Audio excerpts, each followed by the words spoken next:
Ang bigmaan sa Ukraine ay tumatagal na ng mahigit 4 na taon na yon at lahat ay naghahanap ng katapusan nito. Karaniwan sa digmaan, may nananalo, may natatalo, at pagkatapos, sinusubok ang ibalik ang normal na buhay. Iyan ang pagtatapos ng digmaan na iniisip ng karamihan. Hindi ito karaniwang digmaan at maaring magdulot ng kapahamakan sa Rusya at posibleng sa Ukranya. Kaya talakay na natin ito. Imbes na may klarong panalo o talo, malamang magwakas ang bigmaan sa Ukraine sa nakatigil na prente. Ayon sa pagsusuri ng French Institute for International Strategic Affairs na IRIS, 2025, Isa itong sinusuportahan ng kawalan ng pag-usad sa unang kalahati ng 2026. isipin mo ang labanan ng Hilagang Korea at Timog Korea, pero mas malaki at sa gitna ng Europa na ngayon. Magtatakda ang dalawang panig ng bagong de facto na hangganan batay sa mga lugar ng Ukraine na masakop ng Rusya. Hindi gagalaw ang mga linya ng labanan dahil walang panig ang kayang magpasya sa ganap na kasunduang pangkapayapaan. Simple lang ang dahilan. Hindi naabot ng Rusya ang mga layunin nito nung simula ng pananakop. Sa kabilang banda, malabong tuluyan isuko ng Ukraine ang mga teritoryong sinakop ng Rusya, lalo na't minsan na nila itong ginawa noong 2014. Malamang magtatapos ang digmaan sa pansamantala o pangmatagalang tigil putukan, depende sa geopolitika, kapag naubos na ang mga rekurso ng magkabilang panig. Pero sa panig ng Rusya, ang mga problemang lumitaw bago at habang nagaganap ang digmaan ay hindi basta-basta mawawala sa isang iglap. Sa halip, binago ng Rusya ang ekonomiya, pamahalaan, panlipunang hirarkiya at kulturang Ruso, pati kung paano ito nakikita sa loob at labas ng bansa. At lahat ng ito ay nagpalala ng kahinaan ng Rusya. Magsimula tayo sa tunay na ibig sabihin ng kapayapaan. Dahil magkaiba ang gusto ng Rusya at Ukraine. Sa Ukraine, iniulat ng Kyiv International Institute of Sociology na itinatag noong Enero 2026 sa isang survey na isinagawa noong Pebrero 12 hanggang 24, 2026 na 50. 7% ng mga Ukrainian ay maring tumatanggi sa pag-atras ng mga tropang Ukrainian mula sa Donbas, kahit kapalit ng mga garantiya ng seguridad mula sa Estados Unidos at Europa. Malinaw ang mensahe mula sa Ukraine. Maari nilang tanggapin ang nakapirming linya ng labanan, basta may kasamang tunay na kaayusang pansiguridad, kabilang ang mga may bisang garantiya, pagkakahanay sa NATO, at landas sa pagiging kasapi. Hindi nila matatanggap ang konsesyon na, kunyari, kompromiso lang, lalo na kung mailalagay sa panganib ang bansa kapag nagpasya ang Moscow na handa na. Sinubukan na yan noon at hindi gumana noong 2014 sa Crimea. Ibang usapan ng Russia. Noong Disyembre 2025, parehong umabot sa iisang pangunahing konklusyon ang pambansang tagasuri ng opinyon na Vitsium at ang independenteng Levada Center, kahit magkaiba ang kanilang pinanggalingan. Sa pagtatapos ng taon ng Vitsium, natuklasan nilang 55% ng mga Ruso ay umaasa ng mas mabuting 2026 dahil sa posibleng pagtatapos ng digmaan.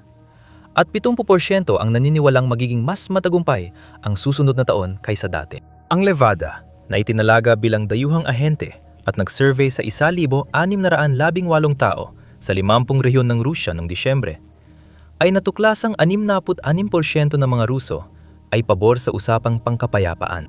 Pagsapit ng Pebrero 2026, ang bilang ng mga pabor sa negosasyon ayon kay Levada ay lalo pang tumaas sa 67.2%, habang ang mga pabor sa pagpapatuloy ng operasyon ay bumaba sa 24.3%. Pero may mahalagang kontradiksyon sa likod ng mga numerong iyon.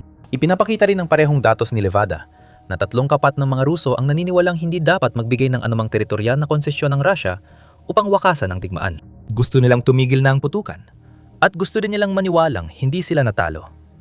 Parehong bagay na yon ng sabay. Ang kombinasyong yan ang eksaktong dahilan kung bakit napakadimatatag na pampulitikang kalalabasan ng anumang tigil putukan sa loob ng Russia. Binibigyan nito ang Kremlin ng isang bagay na maaari nilang ipresenta bilang tagumpay. Sasabihin ng Estado na ipagtanggol nila ang kanilang pwesto, na ipagtanggol ang interes ng bansa at tumindig laban sa NATO. Pero may isa pang tanong dito.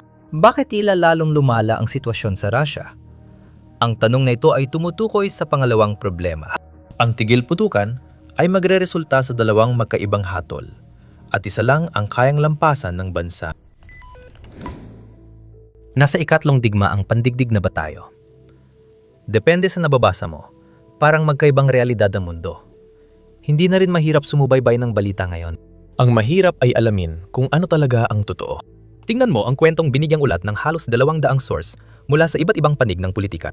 Ayon sa militar ng US, ang pagharang nila sa mga pantalan ng Iran ay agad nagpahinto sa kalakalan sa loob ng 36 na oras. Isang araw bago nito, may isa pang balitang iniulat ng halos 80 source. Karamihan ay may pagkiling sa kaliwa na nagsabing hindi gaano naapektuhan ang trapiko ng barko sa Strait of Hormuz sa unang araw ng blockade. Kaya, alin ang totoo? Ganap na paghinto o naunang abala? Posible bang pareho itong tama? Ginagamit namin ang ground news para manatiling may alam sa iba't ibang aktibong labanan sa mundo dahil sa pagkakaibang yan sa pagbabalita. Kung isa lang ang headline na nakita mo, isa lang din ang pananaw at iba ang pag-unawa mo sa nangyayari. Kinokolekta ng ground news ang libu-libong balita araw-araw. Inaayos ayan sa paksa at ipinapakita ang pagkiling, kredibilidad at pagmamay-ari ng bawat source para makita mo ang lahat ng pananaw. Isa sa paborito naming gamitin ngayon ay ang blind spot na nagpapakita ng mga balitang pinagtutuunan ng isang panig ng politika pero bihirang banggitin ng kabila. Saan ka man sa politika, mahalaga ang paglabas sa echo chamber para mas tumpak mong maintindihan ng tunay na nangyayari, lalo na sa kalituhan ng digmaan. Pumunta sa ground.news/military show o iscan ang QR code para makuha ang 40% diskwento sa Unlimited Access Vantage Plan. At binababa nito ang presyo na mas mababa pa sa isang tasa ng kape. Kaya subukan mo na ang ground news para sa sarili mo. Sa Ukraina, naisulat muli ang pambansang kwento at mananatili ito kahit saan tumigil ang labanan. Bago Pebrero 2022, tinitingnan pa rin ng mga kanduraning analista ang Ukraina sa konteksto ng Rusya. Bilang isang post-Soviet at tiwaling bansa na nakulong sa orbit ng Moscow, ang nakababatang kapatid na maaring apihin, bilhin, takutin o hatiin kung kinakailangan. Halos wala na ang pananaw na yon pagsapit ng 2026. Kahit hindi pa naibabalik agad ang lahat ng sinakop na teritoryo, may makasaysayang bagay na masasabi ang Ukraina. Isang mas malaking bansa ang nadunsad ng malawakang pagsalakay, naghangad ng pagwasak, nagpadala ng pinakamalaking hukbo mula ikalawang digmaang pandigdig. Ngunit nabigong ibalik ito sa pagpapasok. Ito ang dahilan ng paninindigan ng Ukraina sa NATO at integrasyon sa EU. Para sa Rusya, ang tigil-putukan ay para lang sa pagbubunyag at pagpapakitang tao. Ipinresenta ng Kremlin ang digmaang ito bilang isang maikli at makatarungang pagpapakita ng kadakilaan habang sinusubukan ng Imperyong Ruso na muling buuin ang sarili nito ng lubusan. Tinawag itong espesyal na operasyong militar na matatapos sa loob ng ilang araw. Patunay daw ito na hindi lehitimong estado ang Ukraine at mapipilit ang kilalanin ng kanluran ng Russia bilang isang kapangyarihang dapat seryosohin muli. Pagkalipas ng 4 na taon, mas naghihirap ang Russia. Mas nakahiwalay, umaasa sa China, at kinamumuhian sa silangang Europa. Lalo na sa mga estadong dating bahagi ng Warsaw Pact. At hindi rin mapaniwala ang maipakita ng Rusya na may anumang naitayo ito sa digmaang ito na sulit sa naging halaga nito. Tandaan, mas malaki ang hukbo, populasyon, imbak ng Soviet, kita sa enerhiya, arsenal ng nuklear, at propaganda ng Rusya. Hindi pa rin napasok ng Rusya ang Ukraine at naging malaking kabiguan at pabigat sa pananalapi at moral ng bansa ang digmaan. Sa usaping ekonomiya, kinumpirma ni Defense Minister Andrei Belousov noong Disyembre 2025 na gumastos ang Russia ng 7.3% ng GDP para sa depensa noong 2025. Kung gamitin ang pagtataya ng gobyerno sa GDP, ang kabuuang gastusin sa militar ay aabot sa $178 bilyong. Iyan ay pera na hindi napunta sa infrastruktura, kalusugan o modernisasyon ng ekonomiya. Ang GDP ng Rusya ay lumiit ng pagitan ng 0.2% at 0.5% taon-taon sa unang quarter ng 2026 na siyang unang pagbaba nito kada quarter mula pa noong unang bahagi ng 2023. Naging pagkabigla ito kahit para sa mga institusyon ng Rusya na nag-forecast ng 1.6% paglago noon. Makalipas lamang ng kaunti, binawasan ng pamahalaan ng Rusya ang kadalang buong taong 2026 na forecast ng paglago ng GDP mula 1.3% pababa sa 0.4% lamang. Ang implasyon ay nasa 6% at patuloy na bumabawas sa kakayahan ng mga sambahayan na bumili. Pinanatili ng sentral na bangko ng Rusya ang kanilang pangunahing interest rate sa pinakamataas na antas sa loob ng maraming dekada sa matagal na panahon upang labanan ang implasyon na yon na nagresulta sa pagbaba ng pamumuhunan at pangungutang ng mga sibilyan, kahit na ang mga pabrika ng depensa ay tumatakbo sa buong kapasidad. Ang kita mula sa enerhiya, na pangunahing pinagkukunan ng pondo ng Rusya, ay bumaba ng humigit kumulang 40% taon-taon sa loob ng 12 buwan hanggang Abril 2026 dahil sa mas murang krudo, parusa ng Europa, at malakas na rubel na pumiga sa tubo mula sa pagluluwas. Bilang tugon, ipinatutupad ng Rusya ang pagtaas ng VAT simula Enero 2026 na kumukuha ng pera mula sa katamtamang negosyo para ipagpatuloy ang pagpupundo sa digmaan. At sa isang panahon, nagbigay ang digmaan ng artipisyal na pag-angat sa ekonomiya ng Rusya. Nag-hire na manggagawa ang depensa, tumaas ang sahod sa ilang sektor, at ipinakita ng State TV ang produksyon bilang lakas. Pero sa likod nito, naging mahal ang utang. Delikado na ang malayang pagpapahayag, humirap ang pagbiyahe, tumataas pa ang presyo, at pati taga-suporta ni Putin ay mas madalas magreklamo. Kapag pakiramdam nilang ligtas magsalita, nagsisinungaling ang mga opisyal, itinatago ang masasamang balita, at inililihim ang katotohanan sa mga nakakataas. Pinakamalinaw na senyales nito ay dumating noon. Nag-post si Victoria Bonja, kilalang Russian TV personality sa reality show at beauty content, ng video na nagrereklamo tungkol sa buhay sa Russia. Umabot iyon ng mahigit 13 milyong views at napilitan ng Kremlin na magbigay ng pampublikong tugon. Hindi dahil sa sopistikado ang sinabi niya, kundi dahil hindi inaasahang magsalita siya ng ganon. Kaya ang tawaging ahente ng kanluran ng Kremlin ang mga liberal, destiero at disidente. Pero kapag isang tao mula sa apolitikal na mundo ng mga celebrity at luho ang nagsabing bulok ang sistema, milyon-milyong karaniwang Ruso ang makakaunawa sa sentimiento at makikisimpatya. Ang sandaling yon ay maaring nagpapakita ng tunay na damdamin ng publiko na siguradong ayaw ni Putin. Para sa publiko, ang totoong panalo sa digmaan sa Ukraine ay hindi ang mga gobyerno, kundi ang mga taong lumahok. Para sa Rusya, partikular, ang una at pinakakitang-kitang grupo dito ay ang mga kontraktual na sundalo at ang kanilang mga pamilya. Sa mahihirap na rehiyon, naging daan ng serbisyo militar para umangat sa lipunan at ekonomiya dahil sa sahod na katulad ng mga trabahong may pinakamalaking kita sa bansa. Noong Hulyo, 2024 taon mula simula ng digmaan, nilagdaan ni Putin ang kautusan na halos dinoble ang federal signing bonus para sa bagong recruit at inirekomenda sa mga lokal na autoridad na tapatan ito mula sa sariling budget. Noong unang bahagi ng 2026, umabot sa 2.6 milyong rubles o humigit kumulang $35,000 ang kabuuang regional signing bonus sa ilang mga rehiyon. Para sa mga lalaking walang ibang pagpipilian, ito ay yaman na di pa nila nakita at di nila makamtan sa ibang paraan. Ang buwanang sahod para sa isang kontraktual na sundalo na lumalaban sa Ukraine ay nasa 210,000 rubles, mga $2,400 noong 2025, higit doble sa pambansang karaniwang sahod. Dahil dito, nawala ang mga manggagawa sa sibilyan trabaho. Tumaas ang sahod sa apektadong rehiyon at maraming pamilyang ang antas ng pamumuhay ay lubos na nakaasa sa pagpapatuloy ng digmaan. Bago tayo magsimula, siguraduhin mong nakasubscribe ka sa The Military Show. Nagpo-post kami ng mga pagsusuri tulad nito at buod ng mga pang-araw-araw na kaganapan sa pandaigdigang geopolitics para lagi kang napapanahon. Ang ikalawang grupo ay mga manggagawa sa depensa. Ang mga pabrika ng armas, drone, electronics, at mga pasilidad ng pagkukumpuni ang pinakamaraming kailangan ng manggagawa at kayang magbigay ng tuloy-tuloy na kontrata ng gobyerno para dito. May dalawang pangunahing problema ang mga sektor na ito. Kilala ang pamahalang Ruso sa mababang bayad o minsang hindi pagbabayad sa mga kontrata dahil sila lang ang isa sa iilang opsyon ng mga tagagawa. Dahil dito, sa kabila ng dapat nilang pag-unlad, kapos sa pera ang Kremlin. Balintuna dahil sa pagpupundo sa tumataas na sahod ng militar, kaya hindi nila nababayaran ang mga kailangang kadamitan para mapanatili ang kanilang pagsisikap sa digmaan. Pakalawa, hindi agad babalik sa normal ang mga sektor na ito kapag huminto ang mga order ng militar. Pagkatapos ng mga kontrata, mawawala ang mga kliyente ng supplier at biglang mapupunta sa humihinang sibilyang ekonomiya ang mga manggagawang may matatag na trabaho sa lumalagong sektor.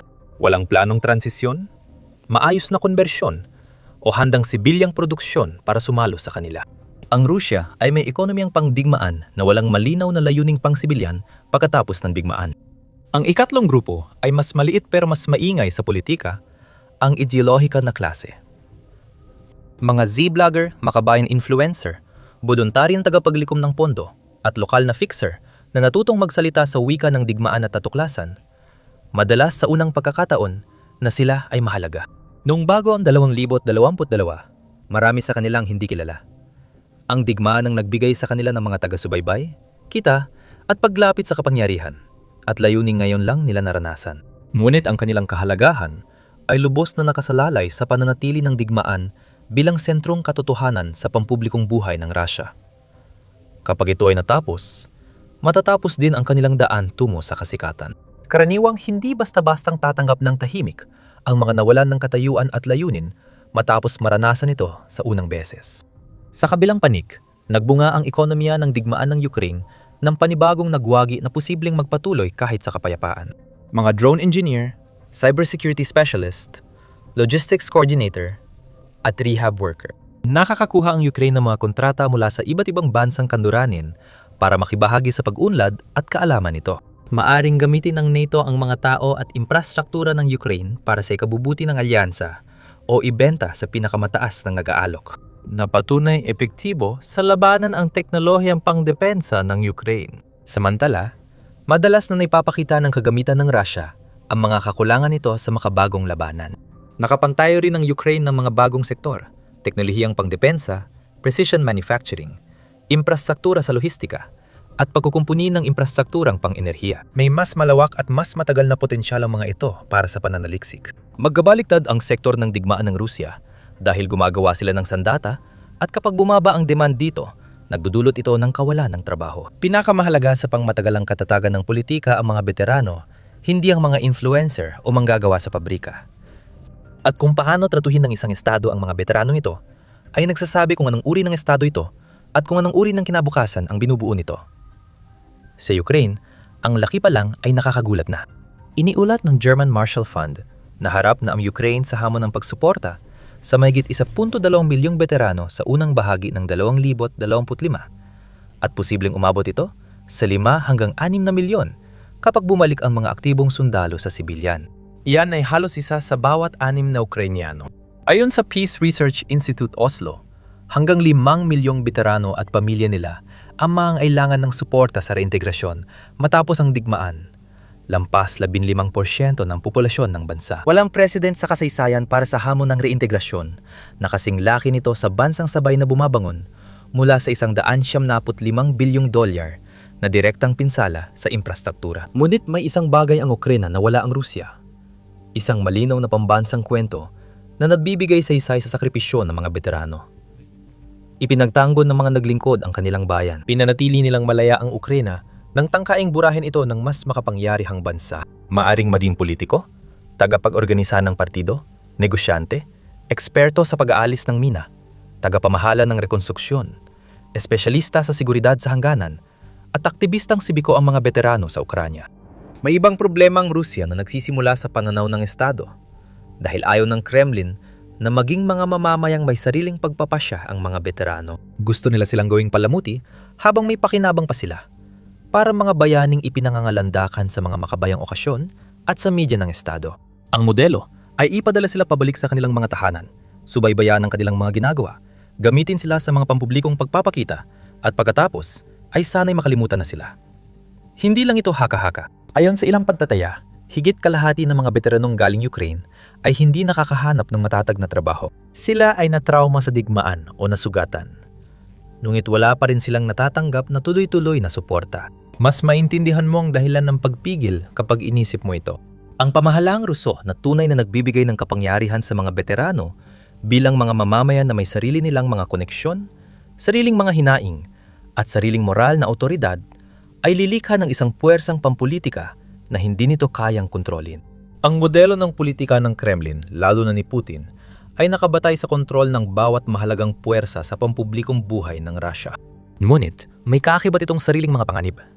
Ito ay mga lalaking sinanay sa karahasan, binabayaran ng mas malaki kaysa sa kinikita nila nung sila ay mga sibilyan pa lamang. Madalas nilang marinig na sila'y bayani at gulugod ng bansa. Ngunit na yon, bumalik sila sa ekonomiyang di umuunlad at di kayang tapatan ng sahod nila nung digmaan. Sa sistemang walang malinaw na paraan para maging iba sila bukod sa dating sundalo.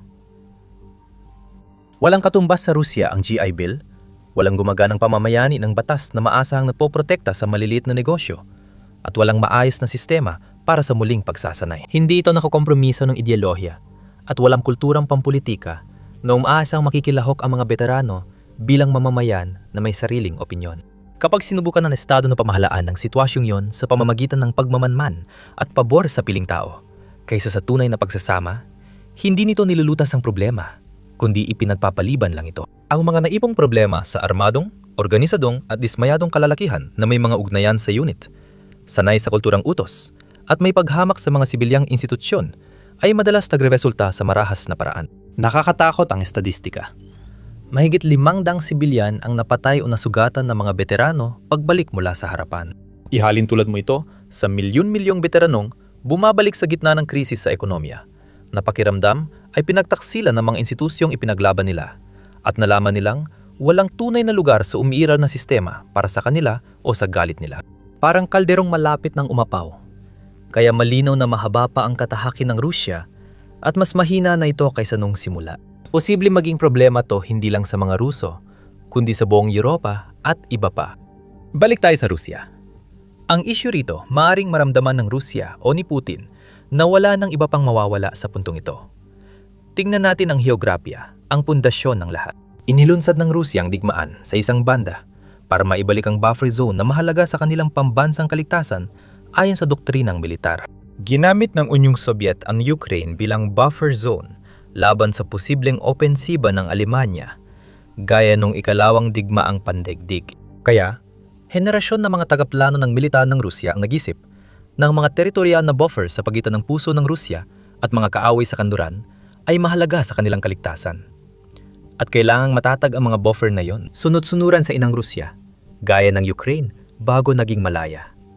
At pagkatapos, nagkawatak-watak ang Unyong Sobyet at nagsimulang gumawa ang Ukraine ng mga hakbang na pabor sa kanluran sa bawat lumilipas na taon. Layunin ng digmaan na baliktarin yon. Pero lalo lang nitong pinalala halos lahat ng aspeto. Ang pagsali ng Finland sa NATO noong 2023 ay halos dumoble sa laki ng hangganang panlupa ng Rusya sa alyansa, habang pinalawak ng pagpasok ng Sweden ang presensya ng NATO sa Dagat Baltiko. Ang Ukraine, na ayon kay Putin sa isang artikulo noong 2021, ay hindi raw totoong bansa at ginagawang sandata laban sa Rusya, ay naging ganon na nga ngayon. Kasabay ng pagkakaroon ng 1 milyong bihasang militar, sariling missile program na kayang umabot ng 600 milya, at isa sa mga pinakaabanting industriya ng drone sa mundo. Ang digmaan sa Ukraine ay naging katuparan ng sariling hula, ginawang kaaway ni Putin ang Ukraine na noon pa'y inakala niyang kalaban. Bukod pa rito, pinalalala ng teknolohiya ang problema sa heograpiya at halos imposibleng mas olusyonan ito. Kahit maibalik ng Russia ang territorial buffer sa kanluran, di pa rin ito masosolusyonan ng banta. Aktibo ngayong kumukuha ng kakayahan sa tumpak na pag-atake sa malalayong target ang mga bansang Europeo, dulot ng paglabag ng Russia sa Intermediate Range Nuclear Forces Treaty at pag-atras ng Estados Unidos bilang tugon. Mahalaga rin dito ang doktrinang nuklear ng Russia sa 2024. Maaring bumaba ang threshold para sa nuclear escalation, kasama ng pagtanggap ng maasahang datos ng paparating na conventional na pag-atake laban sa Russia o Belarus. Nagbabala si NATO Secretary General Mark Rutte noong Disyembre 2025 sa mga miyembro ng alyansa na maghanda sa posibleng digmaan kontra Russia sa loob ng 5 taon. Hindi ito unang beses ginamit ng Russia ang barahang atakin namin kayo ng sandatang nuklear. Dose-dosenang beses na nila itong ginawa sa tuwing plano ng kanluran dagdagan ng suporta sa Ukraine sa panahon ng digmaan. Ngunit, ang Rusya nalalabas sa digmaan na ubos ang regular na puwersa, humina ang ekonomiya, at lumakas ang pakiramdam na napapalibutan ay maaring mas umasa sa kanilang nuclear arsenal bilang pangunahing sandata ng pananakot at pamimilit. Mas naging dependent ang Russia sa Beijing sa estruktura, ekonomiya at geopolitika mula 2022 kung saan mahalaga ang teknolohiyang Chino sa depensa ng Russia at ang kalakalan mula China ang pumalit sa nawalang ugnayang pang-ekonomiya sa Europa. Noong Setyembre 2025, lumagda ang Russia at China ng malaking kasunduan sa gas pipeline, ang Power of Siberia 2, na nagpapalalim sa ugnayang enerhiya at tumutulong sa Russia na pundohan ang digmaan. Ngunit sa praktika, Ang Rusya ay ang mas mababang katuwang sa ugnayang iyon, umaasa sa teknolohiyang Chino, mga pamilihang Chino, at diplomatikong proteksyon ng China sa mga paraang tuwirang sumasalungat sa sariling imahe nito bilang isang dakila at malayang kapangyarihan. Lalalim pang pagdepende na yon pagkatapos ng digmaan dahil kukunti ang alternatibo ng Russia kapag humupa ng lahat. Ano ang ibig sabihin nito? Ang digmaan ay nagdulot ng pinakamalalim at hindi na maibabalik na pagkakahiwalay sa makabagong kasaysayan ng dalawang bayan. Lalabas ang Ukraine mula sa labang ito na sugatan, pagod, at nagluluksa sa antas na halos imposibleng palakihin pa sa paglalarawan. Magkakaroon din ito ng bagong pagkakakilanlan at suporta mula sa mga institusyong kanluranin na nangakong maglalaan ng daan-daang bilyong dolyar para sa muling pagbangon nito. Kasabay nito, magkakaroon ng malakas na sektor ng teknolohiyang pangdepensa na kinikilala sa mundo at maihahambing sa Estados Unidos at NATO. Ngunit ang Rusya ay lalabas sa labanan bilang anino ng dati nitong sarili, na may uring veteranong walang kapanipaniwalang mapaglalabasan sa politika at maraming dahilan ng galit. Ang ekonomiyang para sa digmaan, hindi kapayapaan, ay hirap maghanap ng bagong paraan para gamitin at abusuhin ang mamamayan sa pagbubuwis. At ang kasalukuyang pamunuan ay maaring ituring pang mabuti kumpara sa maaring makuha natin kung maging sobrang sama ng sitwasyon na magpasya si Putin na ayaw niya talaga ng kapayapaan. At para malaman pa ang tungkol sa kung sino ang maaring pumayot kay Putin kung mangyari man yon, siguraduhin panuorin ang video na ito. At manatiling nakasubscribe sa The Military Show para sa mas marami pang kapanapanabik na balita.